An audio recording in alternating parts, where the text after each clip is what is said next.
Assalamualaikum warahmatullahi wabarakatuh. Apa kabar sahabat semua? Alhamdulillah kita berjumpa lagi ya untuk ngobrol-ngobrol tentang obat bahan alam atau obat tradisional atau obat herbal. Hari ini saya ingin mengajak teman-teman untuk ngobrol sebentar tentang keluhan pada lambung atau asam lambung dan obat tradisional yang kita gunakan untuk mengatasi keluhan tersebut. Mudah-mudahan obrol kita pada hari ini bermanfaat ya untuk kita semuanya. Mari kita lihat keluhan pada lambung dan saluran pencernaan itu bisa beberapa macam manifestasinya. Nah, saya ambil 3 macam lah yang sering kita dengar, yang sering kita obrolkan. Seperti sakit mah atau gastritis, tukak lambung, dan GERD atau reflux asam lambung.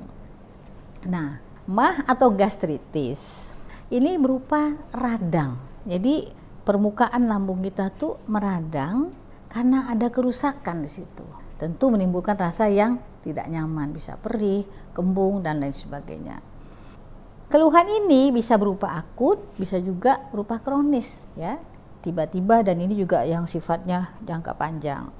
Ini bisa disebabkan oleh produksi asam lambung yang berlebihan.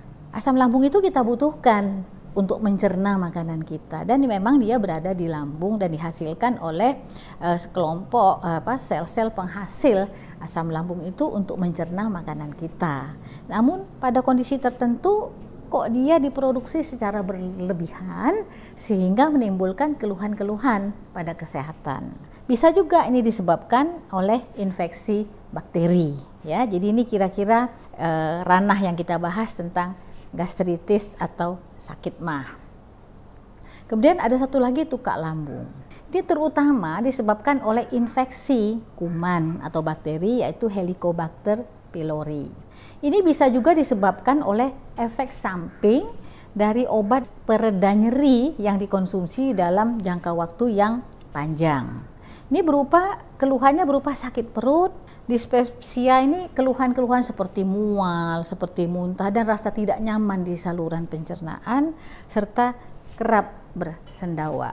Tukak lambung ini biasanya merupakan lanjutan dari radang lambung yang ada lukanya namun tidak ditangani secara seksama, tidak tuntas. Jadi lukanya itu bisa menjadi berupa sobekan yang cukup lebar dan cukup dalam sehingga berupa tukak atau borok. Nah, ini tentu sakit sekali ya, menyebabkan keluhan-keluhan yang sangat mengganggu kita. Dan satu lagi, gastroesophagus reflux disease. Nah, ini naiknya asam lambung ke kerongkongan. Asam lambung ini kan dia mestinya berada di lambung, di perut, bertugas untuk mencerna makanan kita. Tapi karena sesuatu dan lain hal, dia naik ke kerongkongan. Tentu naiknya asam lambung yang pH-nya sangat rendah dan asam itu menimbulkan iritasi dan rasa seperti terbakar di kerongkongan dan juga di sekitar dada kita. Nah, ini terjadi karena katup lower esophageal sphincternya itu tidak berfungsi atau lemah atau dia rusak. Rusaknya itu mungkin karena iritasi. Iritasinya itu karena asam lambung juga yang mungkin selama ini berlebihan tapi tidak dikoreksi ya dengan benar sehingga menimbulkan keluhan yang semacam ini. Ini kelihatan nih ada rasa sensasi terbakar ya di sekitar dada, ada rasa sakitnya. Nah, ada sulit menelan seperti tidak nyaman, seperti ada ganjelan, dan makanan atau cairan asam naik ke kerongkongan. Ini kalau cairan lambung naik ke kerongkongan pasti tidak enak rasanya ya. Jadi seperti apa ya? Seperti orang yang mau muntah tapi tidak jadi, itu rasanya gimana? Tentu sangat tidak nyaman ya. Dari beberapa diskusi kita sering sekali bertanya, saya sebenarnya sakit apa ya, Bu? Rasanya seperti begini, rasanya seperti begitu. Nah, coba kita bandingkan keluhan-keluhan yang muncul ketika sakit radang lambung atau gastritis dengan GERD atau reflux asam lambung atau asam lambung yang naik ke kerongkongan. Nah, di sini ada yang serupa gejalanya atau tandanya, tapi ada juga yang berbeda. Untuk nomor 1 dan nomor 2 dia sama. Tapi di sini ada sedikit perbedaan ya. Ini feses atau tinja akan berwarna gelap. Nah, di sini tidak muncul gejala ini, tapi di sini ada nyeri di sekitar dada. Ini karena adanya perdarahan di lambung bisa menimbulkan anemia. Sedangkan di sini ada satu lagi yang berupa sesak napas. Perasaan nyeri, sakit itu berada di perut, di ulu hati. Sementara di sini rasa sakitnya itu di sekitar kerongkongan. Nah, dan ada rasa asam di mulut karena adanya cairan lambung dan juga asam lambung yang naik sampai ke kerongkongan. Dan ini dapat menimbulkan gangguan sulit tidur, ya, mungkin karena rasa sakitnya. Pengobatan itu tentu bermacam-macam ya. Ada obat kimia, kita tahu kan bermacam-macam obat kimia atau obat sintetik yang dapat diresepkan, yang dapat dibeli di toko obat atau apotik.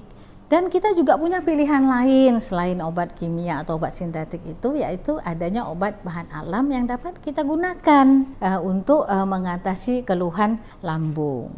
Pada kesempatan ini saya ingin menyampaikan ada 2 macam tanaman yang dapat digunakan untuk mengatasi keluhan lambung kita itu, sakit lambung kita, yaitu Phaliasa dalam hal ini dipakai daunnya, dan di sini temulawak yaitu rimpang ya, rimpangnya.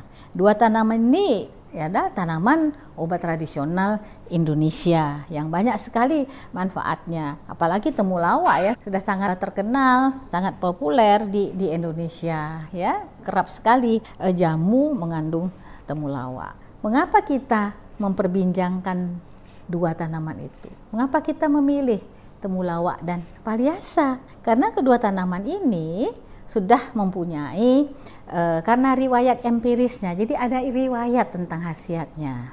Kemudian sudah ada juga catatan-catatan penelitian untuk kedua tanaman itu.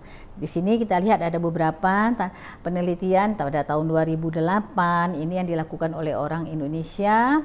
Kemudian pada tahun 2011 ini oleh bangsa lain, pada tahun 2016. Nah, dan ini juga yang paling akhir. Jadi kita memilih temulawak dan juga Phaliasa ya karena memang ada dasarnya ya, dasarnya itu ada riwayat empiriknya, jadi riwayat sejarah turun-temurunnya dan juga adanya penelitian yang mendukung khasiatnya.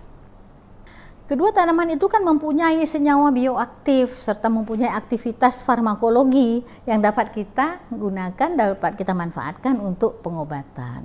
Di sini kita lihat Phaliasa itu mengandung senyawa aktifnya, bioaktifnya saponin, kardenolin, uvadienol, dan lain-lain.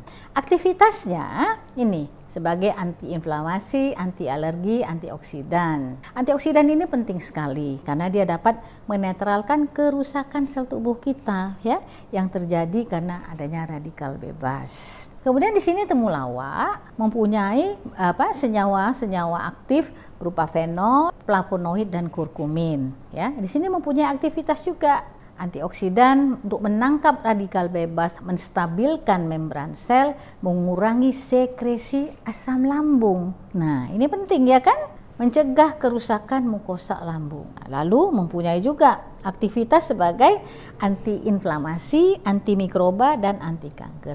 Ini antimikroba penting ya karena tadi salah satu penyebab tukak lambung adalah infeksi bakteri. Kalau begitu kan aktivitas antimikroba sangatlah penting. Ini yang akan menolong kita manakala kita memilih Phaliasa dan temulawak. Inilah zat-zat aktif yang menolong kita, membantu kita di dalam upaya penyembuhan sakit. Manakala kita sakit, radang lambung, atau kita GERD, asam lambung kita tinggi, mungkin asam lambung kita naik ke kerongkongan, karena katup di kerongkongan kita mungkin mengalami kerusakan, entah itu karena iritasi, entah itu karena infeksi bakteri. Kita tadi ingat ada 2 tanaman, Phaliasa daunnya dan juga temulawak ya rimpangnya. Saat ini manakala kita membutuhkan obat yang mengandung kedua tanaman itu, sudah ada kemudahannya. Sudah ada industri yang memproduksi obat sakit lambung, kelebihan asam lambung, dan keluhan-keluhan yang berkenaan dengan lambung kita yang bernama fibrolipid. Ya, fibrolipid itu sudah terdaftar di Badan POM Ini ada nomor izin edarnya, diproduksi oleh PT Ismut Fitomedica. Inilah kemudahan ya yang diberikan, yang disajikan oleh teknologi untuk kebaikan-kebaikan kita. Jadi kita nggak usah repot-repot lagi bikin ekstrak temulawak, ekstrak valiasa, karena kedua ekstrak itu sudah diramu dalam satu kapsul obat keluhan lambung, sakit lambung yang dibuat oleh PT Ismut Fitomedica. Demikian teman-teman. Mudah-mudahan informasi ringkas yang saya sampaikan berkenaan dengan obat untuk keluhan lambung kita bermanfaat untuk kita semua. Terima kasih sudah menonton video ini. Sampai kita jumpa lagi ya pada video yang lain. Assalamualaikum warahmatullahi wabarakatuh.